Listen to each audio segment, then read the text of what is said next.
अपना घोषणा पत्र जारी करने वाली है। तो सर्वप्रथम मैं पार्टी के प्रदेश अध्यक्ष आदरणीय अरुण साव जी से आग्रह करूंगा कि आदरणीय अमित शाह जी को पुष्पगुच्छ भेंट कर उनका स्वागत करें।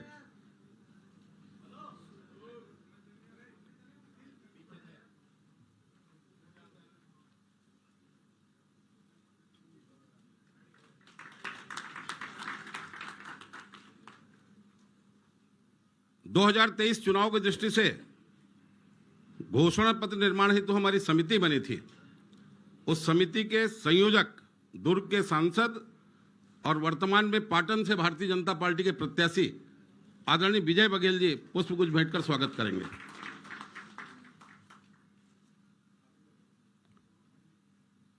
स्वागत के पश्चात घोषणा पत्र समिति के संयोजक आदरणीय विजय बघेल जी से आग्रह करूंगा कि आए और इस पूरे कार्यक्रम की प्रस्तावना सबके सामने रखें। आदरणीय विजय बघेल जी।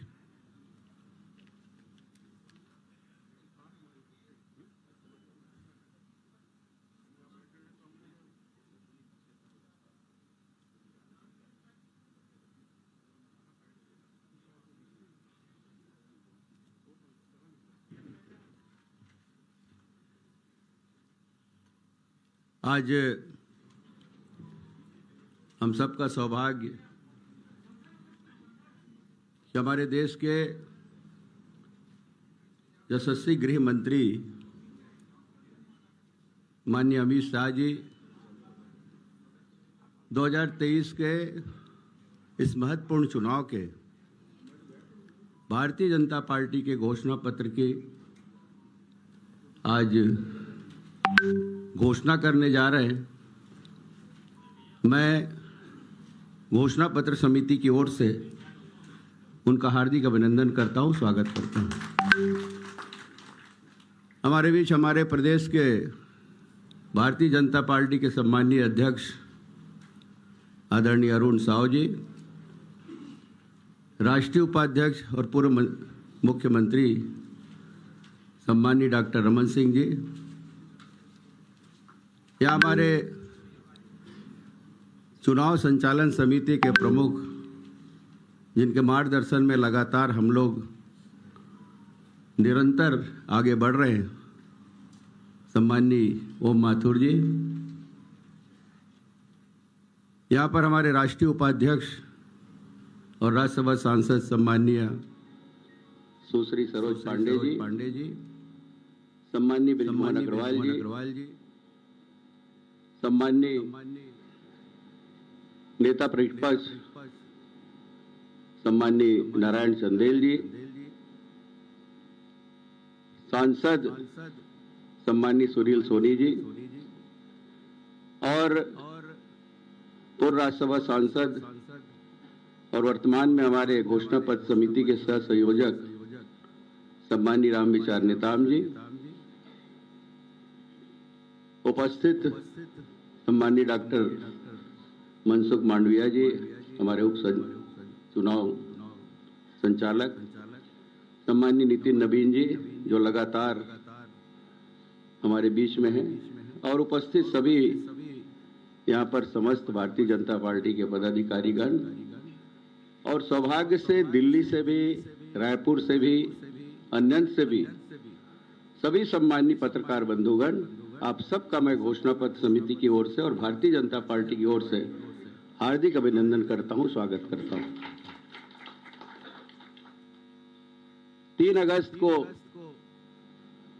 चुनाव घोषणा पत्र समिति की हम सब ने अभियान की शुरुआत की थी और 3 महीने के अथक प्रयास से लगातार 90 विधानसभा में 90 सुझाव पेटी, साथ ही साथ व्हाट्सएप और ईमेल भी जारी किया गया और लगातार हमारे माननीय सदस्यगण, लगभग 35 सदस्यीय हमारी टीम बनी थी प्रदेश भारतीय जनता पार्टी के निर्देशन में, और हम सब ने मिलकर सभी वरिष्ठ जनों से, सभी समाज प्रमुखों से, सभी वर्गों से, नीचे से लेकर ऊपर स्तर तक, व्यापारीगण, खोमचे वाले, सब्जी वाले से लेकर बड़े उद्योगपति, सभी कर्मचारी अधिकारी दैनिक वेतन भोगी से लेकर मंत्रालय तक के अधिकारी कर्मचारी से संपर्क किए और उनसे सुझाव लिए। यहाँ तक कि हमारे सभी पत्रकार बंधुगण जो जमीनी स्तर की हकीकत को लोगों के सामने प्रदर्शित करते हैं, दिखाते हैं, हमें आईना दिखाते हैं, ऐसे सम्मानीय पत्रकार बंधुओं से भी हमने सुझाव लिए और सबको एकत्रित करके 3 महीने के अथक प्रयास से आज भी एक संयोग 3 अगस्त और 3 नवंबर पूरा 3 महीना हम सब ने मिलकर मेहनत की और सबकी भावनाओं के अनुरूप, सबको सम्मान करते हुए, सबके सुझावों को प्राथमिकता देते हुए, सभी वरिष्ठ जनों से राय मशविरा करके, सभी विशेषज्ञों से राय मशविरा करके हमने ये घोषणा पत्र तैयार की और आज हमारा केंद्रीय नेतृत्व मुझे आज देवतुल्य जनता जनार्दन को समर्पित करने जा रही है। पूरे विश्वास के साथ ये हमारा अटल संकल्प है और हम भारतीय जनता पार्टी जो कहती है वो करती है, उस सत्य वाक को हम पूरा करेंगे। हमारे यशस्वी प्रधानमंत्री जी का मूल मंत्र है सबका साथ, सबका विश्वास और सबका विकास और सबका प्रयास। उस भावना को हमने इस घोषणा पत्र में समाहित किया है। मुझे पूर्ण विश्वास है कि इस घोषणा पत्र के आधार पर हमारा जो चुनाव अभियान है और आगे बढ़ेगा और जनता जनार्दन का विश्वास जीतेगा। हमने यह भी महसूस किया जब हम नीचे स्तर तक लोगों के बीच में मिल रहे थे, चौक चौराहे में, पान ठेला में, चाय दुकान में, मंत्रालय में भी, बाजार हाट में भी, हमारे घरों में भी, कार्यालय में भी आके लोग बड़े समर्पण भावना से अपने सुझाव दिए और सबको मिलाकर लगभग 2 लाख से ऊपर सुझाव हमें मिले। यहाँ तक कि व्हाट्सएप से भी ये विश्वास अर्जित हमें हुआ है कि व्हाट्सएप और ईमेल से सुझाव घर बैठकर लोग हमें दिए और यही बताता है कि लोगों का विश्वास भारतीय जनता पार्टी को बना है। आज भरी निगाह से हमारे साथियों के पास और कार्यालय में हमारी समिति के सदस्यों के पास एक आज भरी निगाह से लोग अपने सुझाव लेके आते रहे, वो प्रमाणित करता है कि भारतीय जनता पार्टी जो कहती है वो करती है। ये विश्वास लोगों में कायम है और जिस तरह माननीय मोदी जी अटल संकल्प लेकर आगे बढ़ रहे हैं पूरे देश को, उसी तरह हमारा प्रदेश भी आगे बढ़ेगा। ये विश्वास छत्तीसगढ़ की जनता में जागी है। अगर मैं अपने सदस्यों का नाम ना लूं तो शायद मेरा प्रस्तावना अधूरा रह जाएगा, इसलिए जिन्होंने हम सब ने मिलकर ये घोषणा पत्र बनाए हैं, संरक्षक के रूप में मैं स्वयं, संयोजक के रूप में मैं स्वयं था, सह संयोजक माननीय राम विचार नेताम जी, माननीय अमर अग्रवाल जी, माननीय शिवरतन शर्मा जी, सदस्य सचिव के रूप में श्री पंकज झा जी, सदस्य के रूप में सुश्री लता उसेंडी जी, श्री चंद्रशेखर साहू जी, डॉक्टर कृष्णमूर्ति बांधी जी, श्री राजा रणविजय सिंह जी, श्री मधुसूदन यादव जी, श्रीमती रंजना साहू जी, श्री भैयालाल राजवाड़े जी, श्री महेश गागड़ा जी, श्री कमल भान सिंह जी, श्रीमती कमला देवी पाटले जी, श्री ओपी चौधरी जी, श्रीमती चंपा देवी पावले जी, श्री संदीप शर्मा जी, श्री केदारनाथ गुप्ता जी, श्री भरत वर्मा जी, श्री रवि भगत जी, श्रीमती विभा अवस्थी जी, डॉक्टर विजय शंकर मिश्रा जी, श्री राम लखन जी पैकरा, श्री दीपक साहू जी, श्री आत्मा नारायण पटेल जी, श्री रामकृष्ण दीवर जी, श्री राम कुमार भट्ट जी, श्री द्वारका जायसवाल जी, श्री टेकेश्वर जैन जी, श्री विक्रम सिंह जी, डॉक्टर सलीम राज जी और मीडिया सहयोगी के रूप में श्री अनुराग अग्रवाल जी, सोशल मीडिया सहयोगी के रूप में श्री सोमेश पांडे जी, आईटी प्रकोष्ठ से श्री सुनील पिल्लई जी, ये सभी हमारी टीम में शामिल थे और सबने मिलकर सभी वरिष्ठ जनों से राय मशविरा कर ये घोषणा पत्र तैयार की। आप सबको माननीय अमित शाह जी उसको आप सबके माध्यम से, मीडिया के माध्यम से देवतुल्य जनता जनार्दन को समर्पित करेंगे। बहुत बहुत धन्यवाद।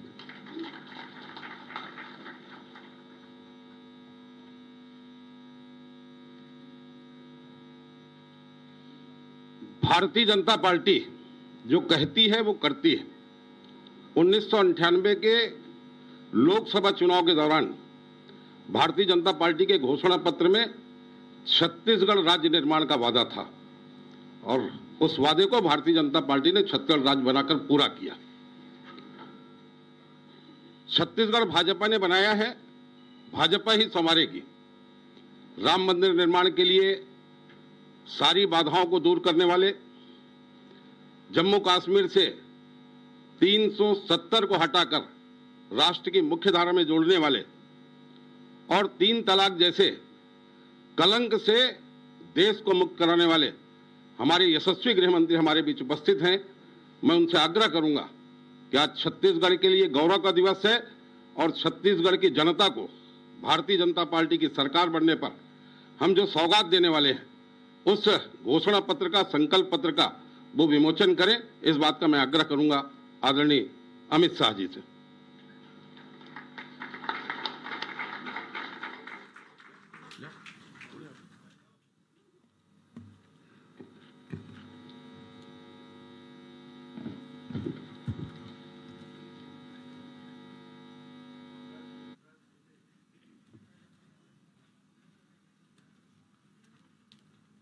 सामने आएंगे।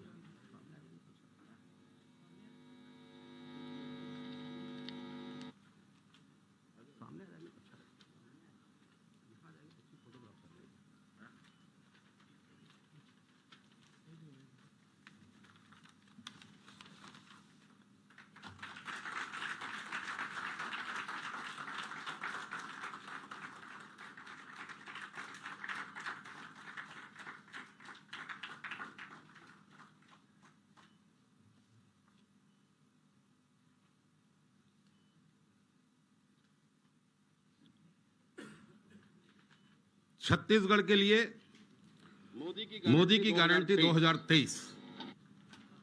माननीय हमारे यशस्वी गृह मंत्री उपस्थित हैं। मैं उनसे आग्रह करूंगा कि हमारे इस घोषणा पत्र के संबंध में छत्तीसगढ़ के सभी पत्रकार बंधु, मीडिया जगत के लोगों के सामने अपनी बात रखेंगे।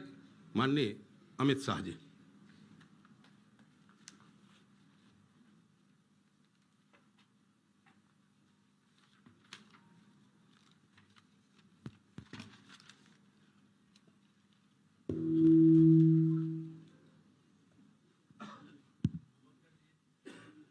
मंच पर उपस्थित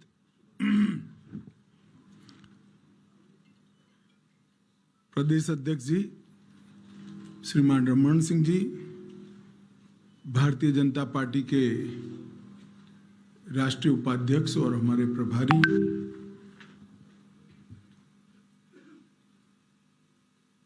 ओम जी माथुर जी, नारायण चंदेल जी, सरोज पांडे जी, विजय बघेल जी, राम विचार नेताम जी, ब्रिजमोहन अग्रवाल जी और यहाँ सभागार में उपस्थित सभी पत्रकार, छायाकार भाई बहन, आप सभी को नमस्कार।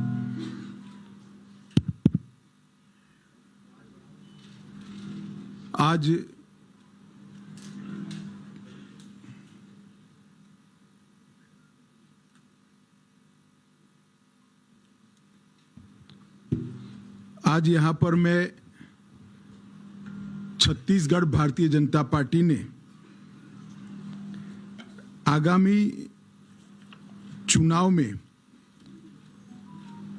छत्तीसगढ़ की जनता से ढेर सारे लाखों की संख्या में सुझाव प्राप्त कर जिस चुनाव के एजेंडे पर हम चुनाव लड़ने चाह रहे हैं वो घोषणा पत्र को आप सबके सामने प्रस्तुत करने के लिए मैं यहां आया हूं।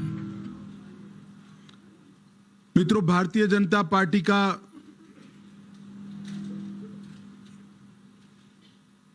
एक रिकॉर्ड है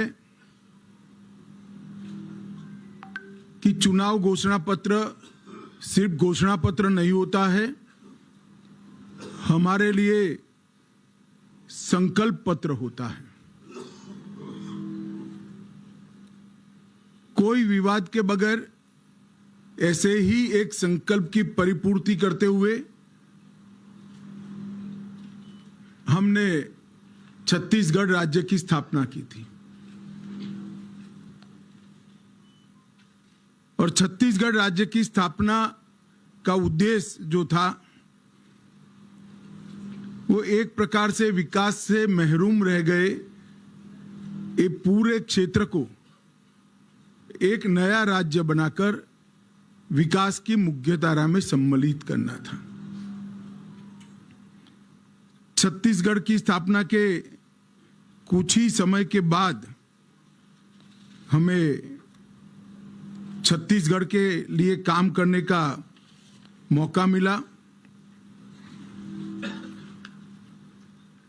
15 साल तक रमन सिंह जी के नेतृत्व में छत्तीसगढ़ में भारतीय जनता पार्टी की सरकार चली और ये 15 साल छत्तीसगढ़ को बीमारू राज्य से एक अच्छे राज्य में तब्दील करने वाले 15 साल रहे। अभी 5 साल कांग्रेस की सरकार रही, अब फिर से चुनाव आया है।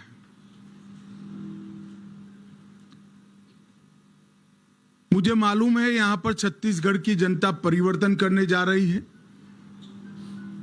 मैं छत्तीसगढ़ में घूमा हूं, जनता से संवाद भी किया है।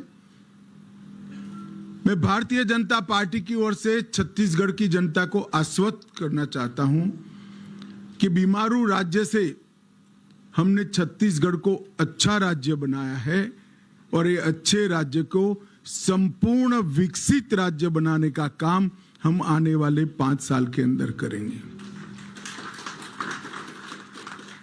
15 साल जो हमारे रहे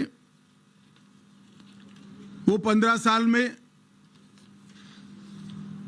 रमन सिंह के नेतृत्व में और 5 साल रमन सिंह और नरेंद्र मोदी जी के नेतृत्व में।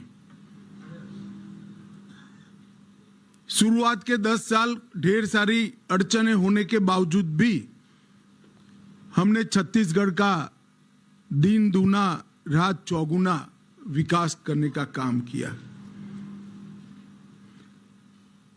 छत्तीसगढ़ के कई दुर्गम क्षेत्रों को नक्सलवाद के कहर से मुक्त करने का काम भारतीय जनता पार्टी की सरकार ने किया। छत्तीसगढ़ के इंफ्रास्ट्रक्चर को उठाने का काम भी भारतीय जनता पार्टी की सरकार ने किया। पोषण की गारंटी देने वाला समग्र देश में पहला राज्य छत्तीसगढ़ बना। मनरेगा में 150 दिन की रोजगारी देने वाला भी सबसे पहला राज्य छत्तीसगढ़ बना। समग्र देश में मातृत्व के अवकाश की परिकल्पना छत्तीसगढ़ राज्य ने सेट की। पंचायत चुनाव में माताओं बहनों को 50% आरक्षण देने वाला पहला राज्य छत्तीसगढ़ बना। छात्रों को निःशुल्क लैपटॉप टैबलेट देने का प्रारंभ हुआ और एक छत्तीसगढ़ बिजली के अकाल से हमेशा पीड़ित था, वो पावर सरप्लस स्टेट बनाने का काम भी भारतीय जनता पार्टी ने किया। इसके साथ साथ पावर हब, सीमेंट मैन्युफैक्चरिंग का हब, इस्पात मैन्युफैक्चरिंग का हब, एल्यूमिनियम मैन्युफैक्चरिंग का हब, हेल्थ केयर की अच्छी सुविधाएं और डिजिटल क्रांति की शुरुआत भी भारतीय जनता पार्टी के शासन में हुई। आदिवासी अंचल जहां एक कॉलेज स्थापना भी बड़ा दिक्कत था, सरगुजा और बस्तर में 2 नए विश्वविद्यालय बनाने का काम भारतीय जनता पार्टी ने किया और दंतेवाड़ा जैसे सुदूर क्षेत्र में भी शिक्षा के नए मानांक गढ़ने का काम रमन सिंह के नेतृत्व में भारतीय जनता पार्टी ने किया। उसी कालखंड में 2 मेडिकल कॉलेज से वहां से बढ़ाकर हमने 15 तक पहुंचाए। मेडिकल के विद्यार्थियों की सीटों की उपलब्धि 100 से बढ़ाकर 1100 तक ले गए। इंजीनियरिंग कॉलेज 14 से बढ़ाकर 50 तक ले गए। पॉलिटेक्निक कॉलेज 10 से बढ़ाकर 51 तक ले गए। आईटीआई 61 से बढ़ाकर 176 तक ले गए। डेंटल कॉलेज 1 से बढ़ाकर 5 तक ले गए। नर्सिंग कॉलेज 1 से बढ़ाकर 84 तक ले गए। मैनेजमेंट के कॉलेज 2 से बढ़ाकर 16 तक ले गए और पशु चिकित्सा कॉलेज और कृषि कॉलेज 4 से बढ़ाकर 31 तक ले जाने का काम हुआ। परंतु बीच में भूपेश जी की प्रकृति है ऐसे, और ये तो मानना ही पड़ेगा, झूठा प्रचार करने में पूरे भारत में उनका कोई सानी नहीं है। गलत सीडी बनाना, फर्जी सीडी बनाना, फर्जी पेन ड्राइव बनाना, फर्जी अखबार में समाचार प्लांट करना, इसमें इनको सिद्धता है। एक वातावरण बनाकर उन्होंने 5 साल के लिए सत्ता ली और ये 5 साल में क्या हुआ?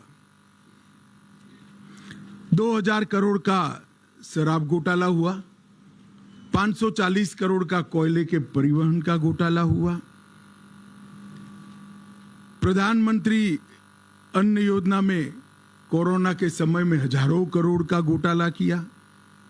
और मैंने मेरे सार्वजनिक जीवन में कभी भी देश भर में कहीं पर भी और आज भी होने के बाद भी गोबर में कोई घोटाला कर सकता है ऐसी सक्षमता नहीं दिखी है। यहां पर गाय के गोबर में भी घोटाला करने का काम इन्होंने किया। 1300 करोड़ का गोठान घोटाला किया, 600 करोड़ का पीडीएस घोटाला, 5000 करोड़ का अभी तो शुरुआती जांच है महादेव ऐप का घोटाला, जिनके कारण उनकी नींद उड़ी हुई है। पब्लिक सर्विस कमीशन का घोटाला हुआ। प्रधानमंत्री जी ने गरीब आदिवासियों के विकास के लिए खदान से जो खनिज बाहर आता है, इसका एक हिस्सा डिस्ट्रिक्ट मिनरल फंड के लिए बनाया। इसमें से भी 700 करोड़ रुपए सरकार चाऊ कर गई।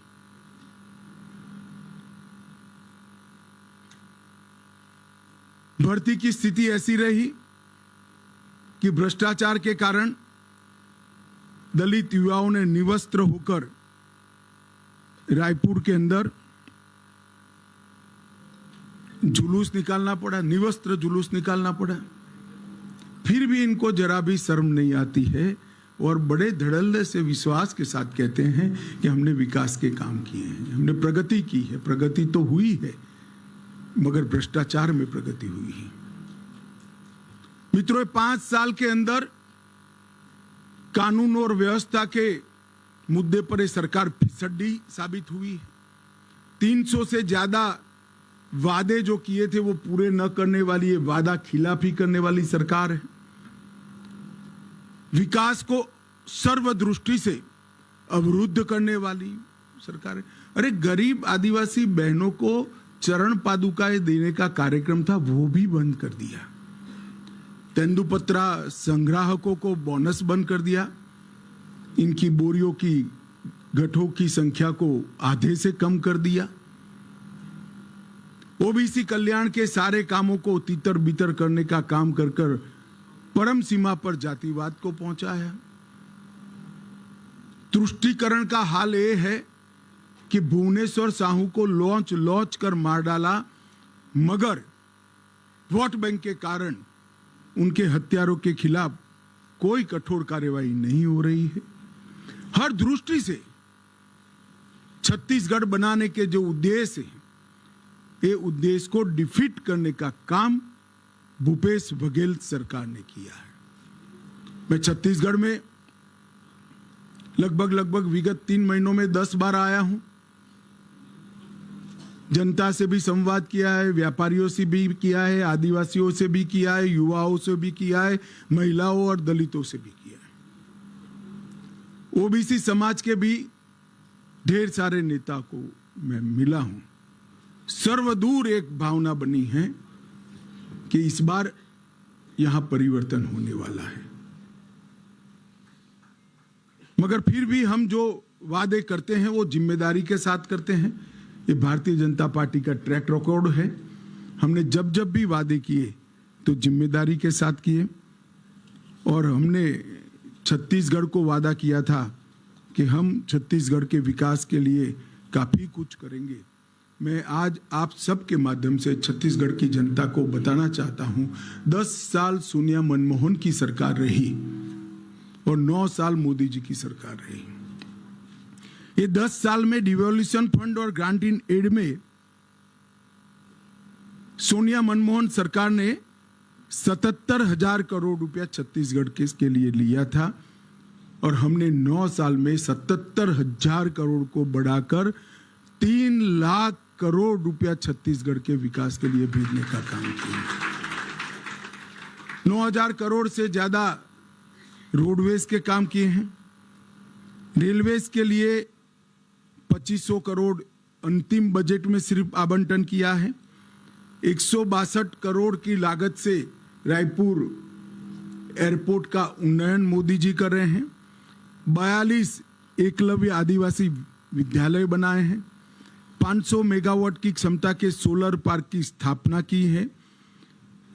पिछले 3 वर्षों में नक्सल प्रभावित एरिया में 1200 बैंक की शाखाएं, 5000 डाकघर और 2300 मोबाइल टावर बनाकर वहां पर रीच बढ़ाने का काम ये भारतीय जनता पार्टी की सरकार ने किया है। जगदलपुर में 2 ट्राइब्स इंडिया शोरूम बनाने का काम किया है, और ढेर सारे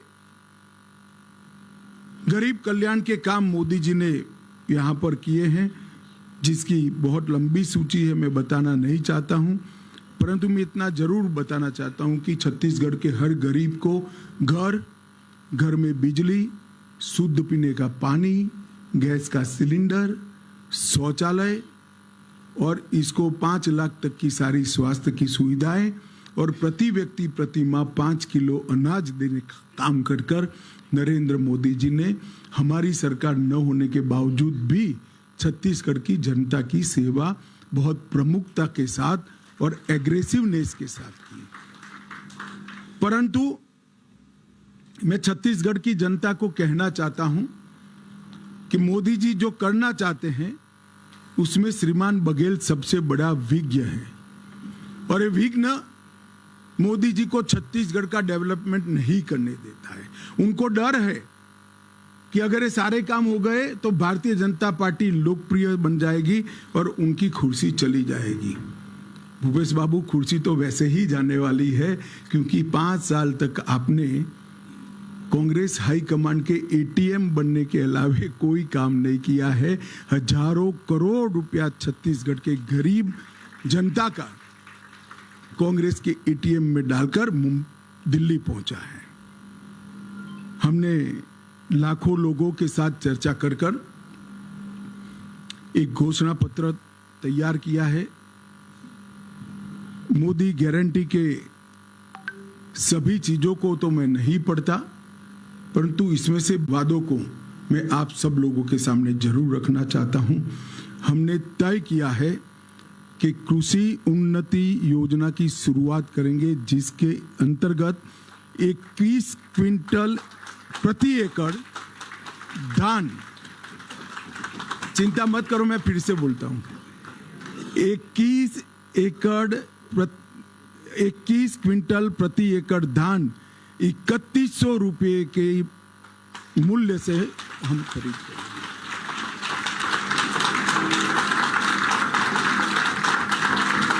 और इसके साथ साथ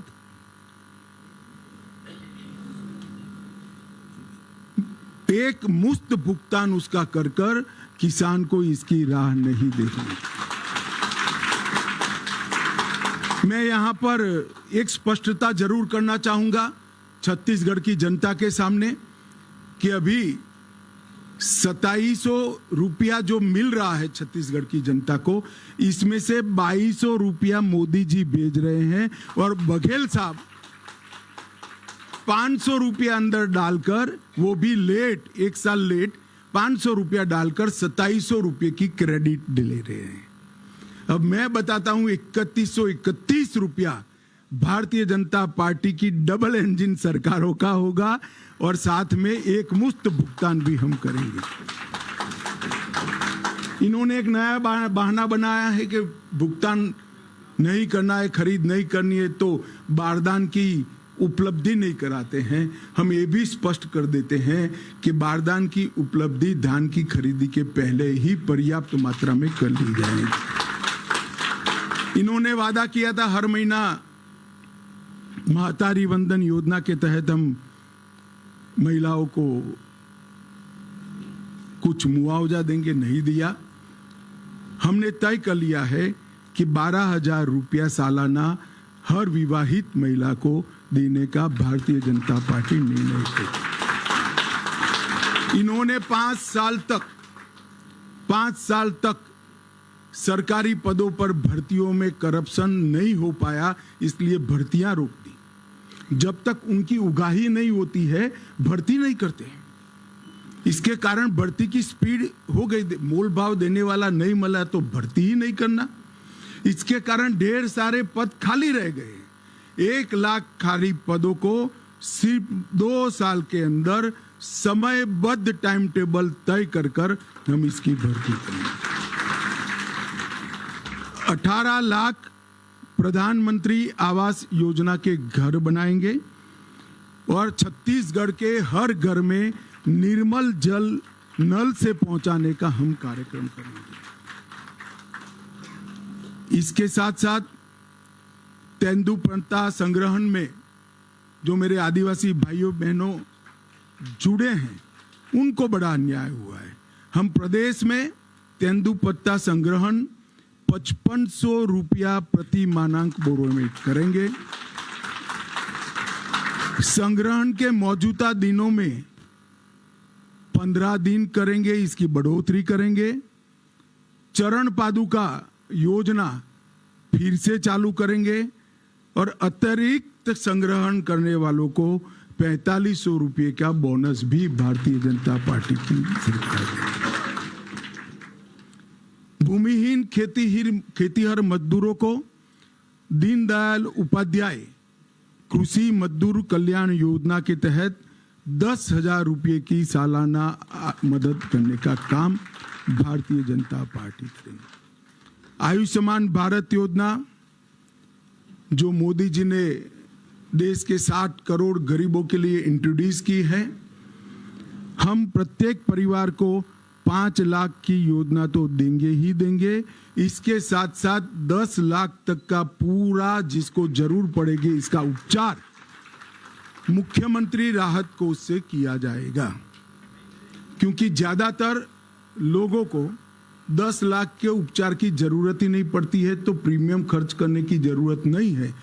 परंतु किसी को भी 5 लाख से ऊपर खर्च होगा वो मुख्यमंत्री राहत कोष से देकर हम इस योजना को 10 लाख तक ले जाएंगे। प्रधानमंत्री जन औषधि केंद्र जो 90% से 30% सस्ती दवाइयां, जीवन रक्षक दवाइयां देता है, हम राज्य में सामने नहीं आएगा। इसके साथ साथ भर्ती घोटाले में जो घपले करे हैं वो निश्चिंतता के साथ न सोए। आज से आप माला करना शुरू कर दो। सरकार आते ही आपके खिलाफ कठोर क्रिमिनल जांच की हम घोषणा करते हैं। छत्तीसगढ़ की उद्यम क्रांति के लिए डिटेल बाद में दिया जाएगा, परंतु जो युवा एक सीमा मर्यादा में नया उद्योग डालेंगे, इसको 50% सब्सिडी के साथ ब्याजमुक्त कार्यशील मूडी का हम भुगतान करेंगे। स्टेट कैपिटल रीजन एनसीआर की तर्ज पर रायपुर, नया रायपुर, दुर्ग और भिलाई नगर क्षेत्र को मिलाकर एक एससीआर बनाएंगे, जिससे नगर आयोजन ढंग से हो और जमीनों की कालाबाजारी न हो। सेंट्रल भारत का इनोवेशन हब बनाने के लिए हम रायपुर में एक बहुत बड़ा इनोवेशन का केंद्र बनाएंगे, जिससे कम से कम राज्य के अंदर 6 लाख से ज्यादा रोजगार उत्पन्न होंगे। रानी दुर्गावती योजना बीपीएल वर्ग की बालिकाओं के जन्म पर 1,50,000 रुपया उनको वयस्क होने पर मिले, इस प्रकार की हम रानी दुर्गावती योजना लेकर आएंगे। और माताओं बहनों को मोदी जी ने गैस का कनेक्शन दिया है। छत्तीसगढ़ सरकार 500 रुपये में गैस का सिलेंडर देने की भी घोषणा करती है। और इसके साथ साथ हम कॉलेज आने जाने के लिए डायरेक्ट बेनिफिट ट्रांसफर के माध्यम से मासिक ट्रैवल अलाउंस भी लेंगे। जो मैंने आगे कहा, हजारों करोड़ का घपला घोटाला हुआ है। घोटाला किसने किया उसका महत्व नहीं है, जनता का पैसा है, पाई पाई वापिस खजाने में आनी चाहिए। हमारी सरकार का नीति है भ्रष्टाचार के खिलाफ जीरो टॉलरेंस का। भ्रष्टाचार के खिलाफ जांच आयोग भी बनाएंगे और क्रिमिनल इन्वेस्टिगेशन की भी हम शुरुआत करेंगे। एम्स के तर्ज पर Chhattisgarh institute of medical science CIMS, हर लोकसभा क्षेत्र में आईआईटी की तर्ज पर CIT Chhattisgarh institute of technology और हर संभाग में सिम्स, इसकी रचना कर कर पढ़ाई लिखाई, रोजगार युक्त पढ़ाई लिखाई और स्वास्थ्य की सुविधा दोनों को छत्तीसगढ़ सरकार ताकत देगी। दोनों सिम्स और सीट के मॉडल भी हमने बना लिए हैं कि वो किस तर्ज पर काम करेंगे और इसके मानांक क्या होंगे।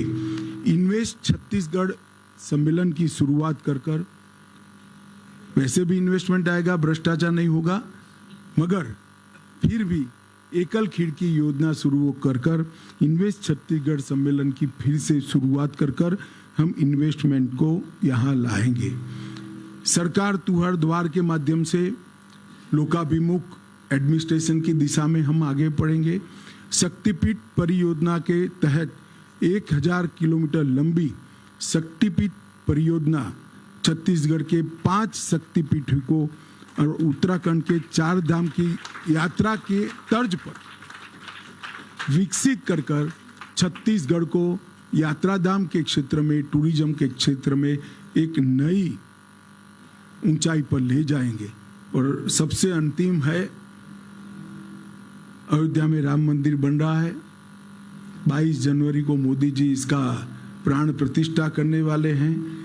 छत्तीसगढ़ के गरीब लोगों को रामलल्ला के दर्शन के लिए रामलल्ला दर्शन योजना भी हम लेकर आएंगे, जिससे रामलल्ला के दर्शन करें।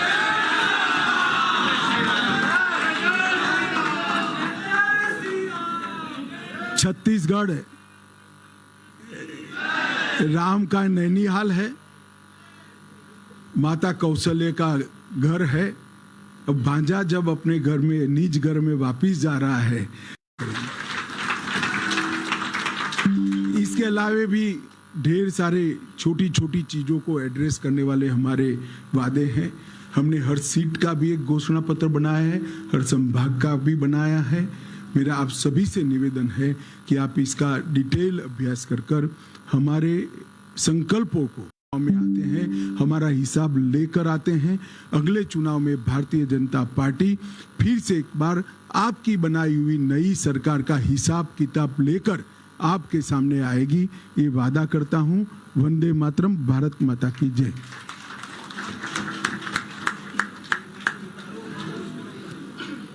भारत माता की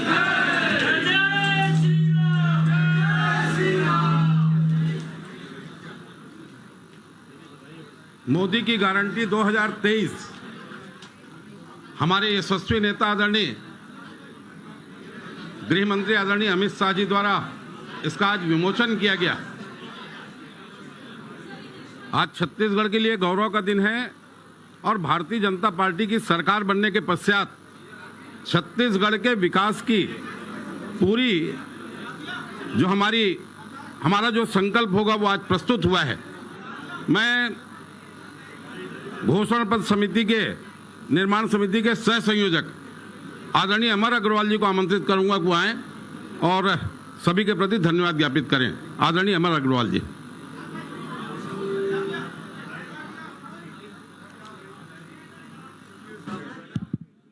छत्तीसगढ़ की आम भावनाओं को